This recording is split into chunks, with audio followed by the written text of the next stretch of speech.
Test cricket বাঁচাতে মরিয়া ICC লঙ্গার ফরম্যাটের জন্য নতুন করে প্রায় 200 কোটি টাকার ফান্ড গঠন করতে যাচ্ছে বিশ্ব ক্রিকেটের নিয়ন্ত্রক সংস্থা। প্রস্তাব অনুযায়ী 2025 সাল থেকে ম্যাচ প্রতি প্রায় 12 লাখ টাকা ম্যাচ ফি পাবেন ক্রিকেটাররা। তবে এই প্রজেক্টের আওতায় থাকছে না ভারত, অস্ট্রেলিয়া ও ইংল্যান্ডের ক্রিকেট বোর্ড।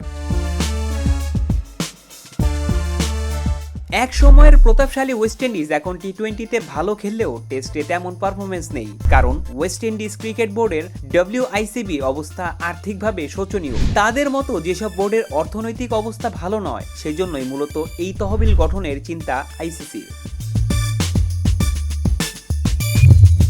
অস্ট্রেলিয়ার সংবাদ মাধ্যম সিডনি মর্নিং হেরাল্ড এর এক প্রতিবেদন অনুযায়ী টেস্টের তারকা ক্রিকেটারদের ধরে রাখতে $1.5 কোটি তহবিল গঠন করতে পারে আইসিসি, বাংলাদেশি মুদ্রায় যেটা 179.67 লাখ টাকা। এই টাকার মধ্যে টেস্টের ম্যাচ ফিও থাকবে।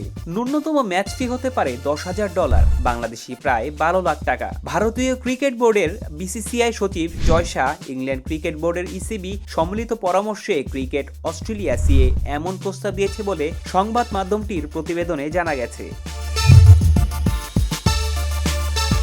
এই $1 মিলিয়ন প্রজেক্টের আওতায় থাকবে না বিগ 3 বোর্ড ভারত, অস্ট্রেলিয়া ও ইংল্যান্ড। বাকি 6 বোর্ডের লোকসান পুষিয়ে নিতেই মূলত এই উদ্যোগ নীতি নির্ধারকদের। ক্রিকেট ওয়েস্ট ইন্ডিজের প্রধান নির্বাহী কর্মকর্তা জনি গ্রেভ জানিয়েছিলেন, ক্যারিবিয়ান দ্বীপপুঞ্জে বছরের শুরুতে অস্ট্রেলিয়া দলের সিরিজ আয়োজনে $2 মিলিয়ন বা প্রায় 24 কোটি টাকা খরচ হয়েছে তাদের। কিন্তু সিরিজগুলো থেকে এত অর্থ উঠিয়ে আনা দুর্বিষহ বিষয়।